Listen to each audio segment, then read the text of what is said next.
Yesterday we got the news that there is now a ceasefire between Iran and Israel. And there's also a ceasefire between Iran and the United States. That Iran accepted the ceasefire. The implication this morning is that I don't know which one, either Israel is satisfied that they have inflicted sufficient damage on the Iranian nuclear plants, and that the United States has also done the same thing, and there is no need to continue. And hence they offered a ceasefire to Iran, and Iran accepted it. This is a possible explanation. But there is another possible explanation, and that is that a continuation of the war was likely to bring about a catastrophic rise in the price of oil. Israel would have been blamed by the whole world for runaway inflation all around the world, because as the price of oil rises to $300 a barrel, so many other prices will rise and the value of money will fall. Not only would Israel be blamed, but the United States will be blamed. And Trump was afraid of that. And so, because of the fear that Iran might attack the oil installations in the Gulf, and because of the fear that Iran might block the Straits of Hormuz, with the result of a catastrophic rise in the price of oil and a threat for the collapse of the world economy. Because of this fear, they decided to stop the war. 50 years from now, the world is likely to see the evidence of Pax Judaica. They will not accept it today. The political scientists will not agree with me. The universities will not agree with me. The newspaper columns and television will not agree with me. They will not accept that this is Pax Judaica.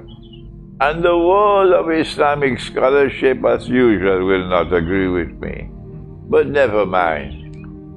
50 years from today, you will see the evidence plain and clear that Israel will pursue Iran and return to attacking Iran until Israel is satisfied that Iran poses no threat. And after Iran is Pakistan's turn. And in the same way that Israel will attack Pakistan and have India, Modi's India, as its reliable strategic ally, so too would the United States join in the war against Pakistan to ensure that Pakistan does not remain a nuclear power. Because Pakistan as a nuclear power poses a threat to Israel. The government of Pakistan and the Pakistan armed forces have always been willing to walk an extra mile to be friends with America.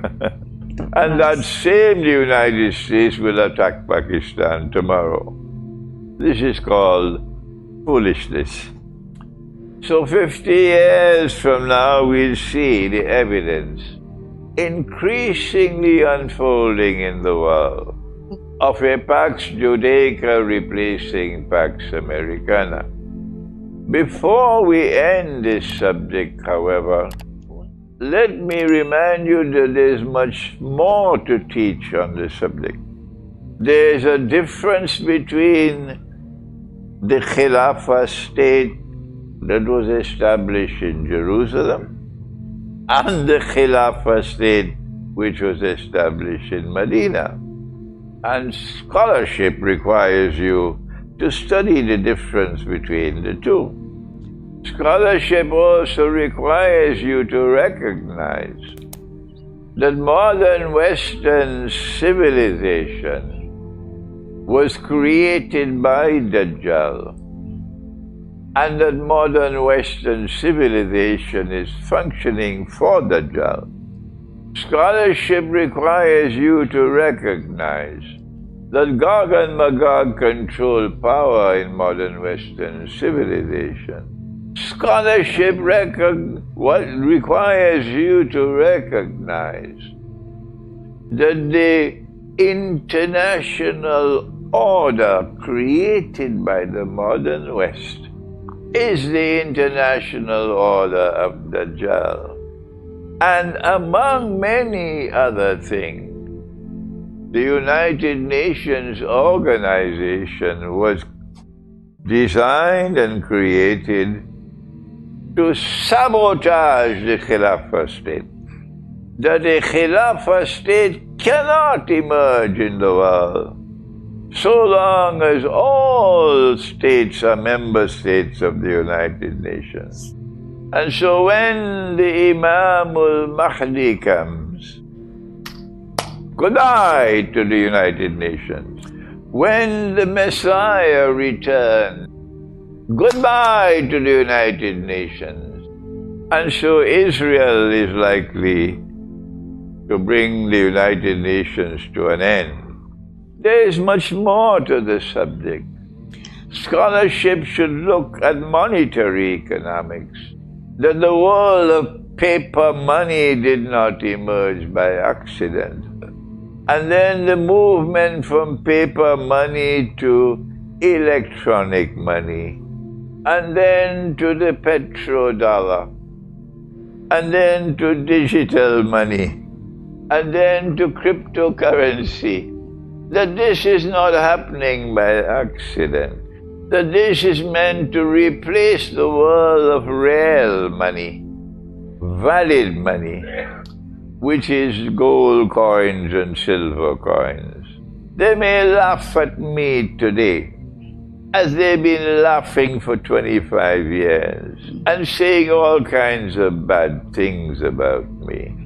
But 25 years from today, 50 years from today, there will be another monetary system replacing what we now have. And Israel will declare gold and silver to be legal tender. No Muslim country dares to do that. Let me repeat it.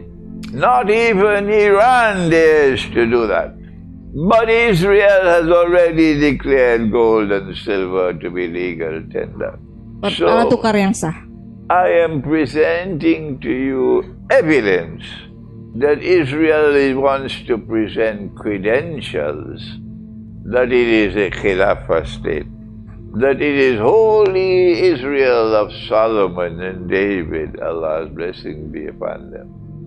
Yesterday we showed you how the United Nations organization and contemporary international law has established the inviolability of territorial frontiers.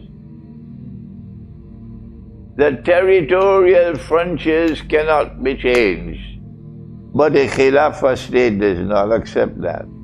And Israel will extend her frontiers by the hook or by the crook until Israel has taken control of the frontiers of the holy state as located in the Bible, from the river of Egypt to the river Euphrates,